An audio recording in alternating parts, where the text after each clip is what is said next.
kita akan belajar tema 2 ya, yaitu udara bersih bagi kesehatan di subtema 1 tentang cara tubuh mengolah udara bersih.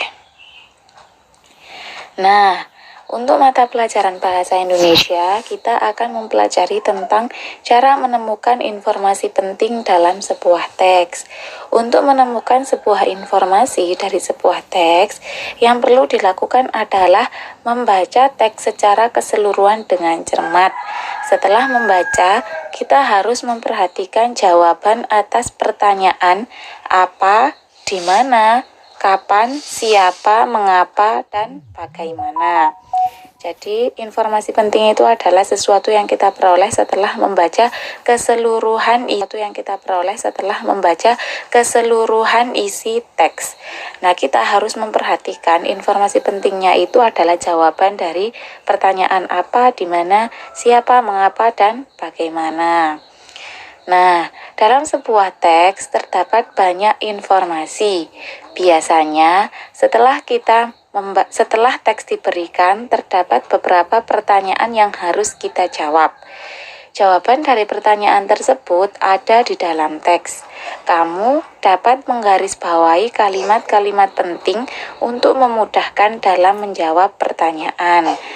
Nah, jadi kalau membaca teks harus menyiapkan penggaris dan pulpennya ya untuk menggarisbawahi mana sih kalimat yang penting. Nah, kalimat yang penting itu adalah kalimat yang menjawab dari pertanyaan apa, di mana, kapan, siapa, mengapa, dan bagaimana.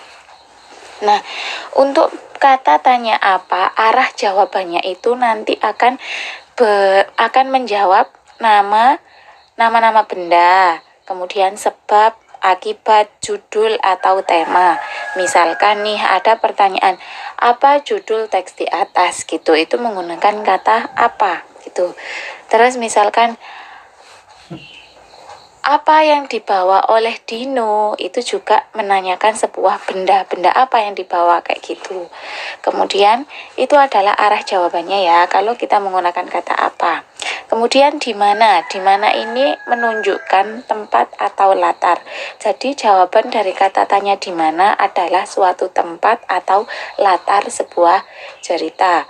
Kemudian selanjutnya adalah kapan. Kapan ini menanyakan waktu kejadian suatu peristiwa. Jadi kalau ada pertanyaan kapan kamu pulang sekolah, nanti akan jawabannya itu yaitu menunjukkan waktu, jam 12, pada waktu siang, pada waktu sore, itu menunjukkan waktu. Kemudian kata tanya siapa ini menunjukkan tokoh utama dan tokoh pendukung. Jadi kalau kita menanyakan siapa, arah jawabannya atau jawabannya itu nanti adalah menunjukkan orang, entah itu tokoh utamanya atau tokoh pendukungnya. Yang selanjutnya yaitu mengapa. Mengapa ini menanyakan sebuah alasan dari masalah di dalam teks. Jadi mengapa kamu pulang terlebih dahulu, itu nanti nanya karena saya merasa sakit perut, seperti itu. Boleh. Kemudian yang selanjutnya yaitu bagaimana. Nah, jawabannya nanti akan menunjukkan cara membuat, proses, urutan, pendapat, atau sikap. Jadi, misalkan nih, bagaimana sikapmu jika ada seorang nenek yang mau menyeberang jalan? Terus jawabannya, saya akan membantunya. Itu menanyakan sebuah bagaimana sikapmu gitu, atau bagaimana pendapatmu gitu. Terus, bagaimana cara membuat telur dadar, seperti itu misalkan. Ini menanyakan sebuah proses. Jadi nanti arah jawabannya ke cara membuat, proses, urutan, pendapat, atau sikap. Paham ya? Nah, sekarang teks di bawah ini tentang Dayu dan ikan hiasnya. Pak Atika bacakan ya. Dayu memelihara banyak ikan hias berjenis ikan mas koi. Ikan-ikan hias itu dipelihara dalam sebuah akuarium. Setiap hari, Dayu memberi makan ikan-ikannya.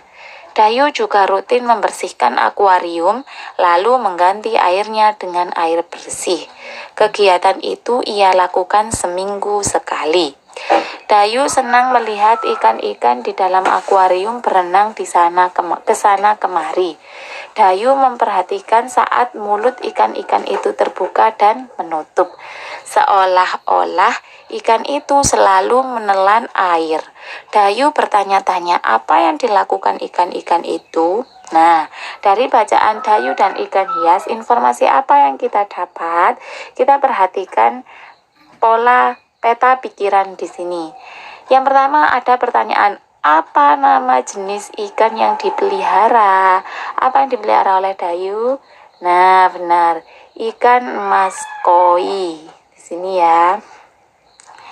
Kemudian yang selanjutnya yaitu siapa yang memelihara ikan hias? Dilihat lagi, Dayu.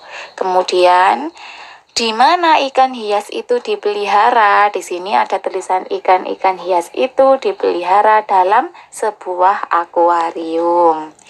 Kemudian selanjutnya, kapan ikan hias itu diberi makan? Nah, setiap hari Dayu memberi makan ikan-ikannya. Jadi jawabannya adalah setiap hari, menunjukkan waktu. Kapan akuarium dibersihkan? Nah, ini Dayu juga rutin membersihkan akuarium, lalu mengganti airnya dengan air bersih. Kegiatan itu dilakukan seminggu sekali. Jadi jawabannya adalah seminggu sekali. Yang terakhir, apa yang diperhatikan Dayu saat melihat ikan-ikan hiasnya? Nah, Dayu senang melihat ikan-ikan dalam akuarium berenang ke sana kemari. Yang diperhatikan Dayu apa? Dayu memperhatikan saat mulut-mulut ikan itu terbuka dan menutup. Seolah-olah ikan itu selalu menelan air. Itu adalah informasi-informasi penting yang diperoleh dari bacaan Dayu dan ikan hias. Lah, informasi itu dapat digunakan untuk menjawab pertanyaan yang ada di bawahnya ini. Pertanyaan yang berhubungan dengan teks di atasnya. Gitu, paham ya? Untuk bahasa Indonesianya cukup sekian. Apabila ada yang ditanyakan, silakan ditanyakan kepada Bu Atika. Pelajaran SPDP kita akan mempelajari tentang tangga nada diatonis. Nah, dalam seni musik itu ada yang namanya tangga nada. Nah, salah satunya yaitu tangga nada diatonis. Lah, tangga nada diatonis itu apa sih? Tangga nada diatonis ini merupakan tangga nada yang memiliki susunan 8 nada. Nah, tangga nada ini dibagi menjadi dua, yaitu diatonis mayor dan diatonis minor. Diatonis mayor adalah nada yang memiliki interval atau jarak 1, 1, setengah, 1, 1, 1, dan setengah. Itu kalau diatonis mayor. Lah, ciri-cirinya yaitu yang pertama bersifat gembira, kemudian bersemangat, biasanya diawali dan diakhiri dengan do atau angka 1 ya. Kemudian contoh lagunya itu seperti Maju Tak Gentar, Hari Merdeka, Indonesia Raya, Halo Halo Bandung, dan masih banyak lagi lagu-lagu nasional yang berirama atau bernada gembira ya. Kemudian yang kedua yaitu diatonis minor. Diatonis minor ini adalah tangga nada yang memiliki interval atau jarak 1 setengah, 1, 1 setengah, 1, 1. Nah, ciri-cirinya ini bersifat sedih, kurang bersemangat. Melodi lagunya diawali dan diakhiri dengan nada la atau angka 6. Contoh lagunya, judul-judulnya itu lagu syukur, gugur bunga, himne guru, mengheningkan cipta, Indonesia Pusaka, dan masih banyak lagi lagu-lagu nasional yang bernada sedih ya. Ini adalah diatonis minor. Oke, untuk mata pelajaran SPDP-nya kita mempelajari tentang tangga nada diatonis ya.